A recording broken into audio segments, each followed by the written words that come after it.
గొల్లప్రోలులో Janasena party నాయకులు గరగ తాతాజీ ఆధ్వర్యంలో శుక్రవారం భారీగా వివిధ పార్టీ నాయకులు కార్యకర్తలు జనసేన పార్టీలోను చేరారు. గొల్లప్రోలు కర్ణంగారి తోటలో నూతన జనసేన పార్టీ కార్యాలయాన్ని ప్రారంభించారు. ఈ కార్యక్రమానికి పిఠాపురం నియోజకవర్గం జనసేన పార్టీ ఇన్ఛార్జ్ తంగెళ్ల ఉదయ్ శ్రీనివాస్ ఇచ్చేశారు. ఈ సందర్భంగా ఆయన మాట్లాడుతూ ప్రస్తుతం ప్రభుత్వ రాష్ట్రాన్ని తాకట్లు పెడుతుందని అన్నారు. ఇక గొల్లప్రోలు గ్రామంలో ఇంతటి గొప్ప సభను ఏర్పాటు చేసిన నూతన కార్యాలయాన్ని ప్రారంభించడం కాకుండా ఎంతో మందిని పార్టీ ఆశయాలను వివరించిన జనసేన పార్టీ వైపే ఆకర్షితులు చేస్తున్న నాయకులకు గరగ తాతాజీని అభినందించారు. ఒక్కసారిగా సభా ప్రాంగణం అంతా వీలలు తప్పట్లతో మారుమోగిపోయింది. కార్యక్రమంలో రాష్ట్ర అధికార ప్రతినిధి తోలేటి శిరీష, గొల్లప్రోలు యూత్ తదితరులు పాల్గొన్నారు. దయచేసి మహిళలను గౌరవించండి, మహిళలకి దారి కల్పించండి. జన సైనికులు ప్రతి ఒక్కరూ స్టేజ్ ఎక్కాలి. వీర మహిళలు ఈ కార్యక్రమం అయిపోయిన తర్వాత మీరు ఎవరి సీట్లో కూర్చోవచ్చు.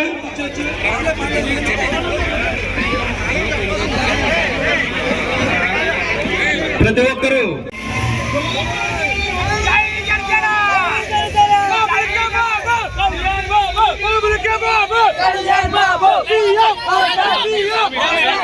ఆహ్వానిస్తున్నాం.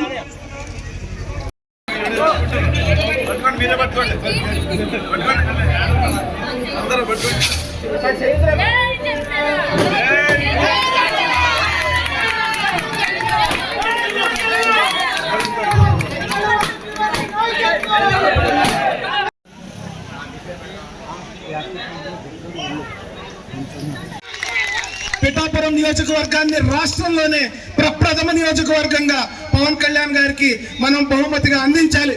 దానికి మనం ఏం చేయాలి? నేనైతే జనసేన పార్టీ దీక్ష తీసుకుంటా ఉన్నా. జనసేన పార్టీ దీక్ష అంటే ఏంటంటే ఒక 90 రోజులు మాత్రమే మనకి సమయం ఉంది ఎలక్షన్కి.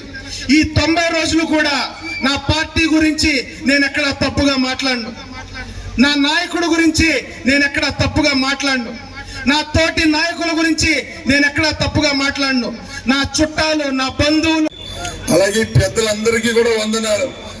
ఈ ప్రోగ్రాం ఇంత సక్సెస్ చేసినందుకు మీ పాదాది వందనాలు చెప్తున్నాను.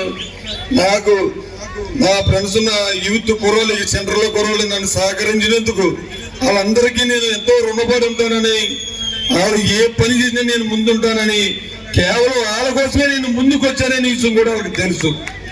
కానీ ఎంతో కష్టపడి జై జనసేన, జై జనసేన, జై హింద్.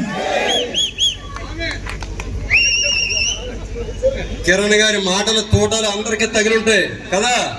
జై నమస్కారం.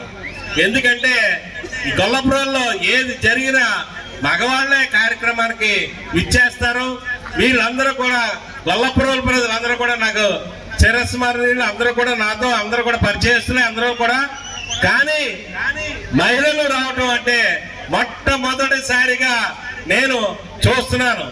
మరి మన పెద్దలు మాట్లాడారు, మన పిఠాపురం నియోజకవర్గంలో మరి చాలా శ్రీనివాస్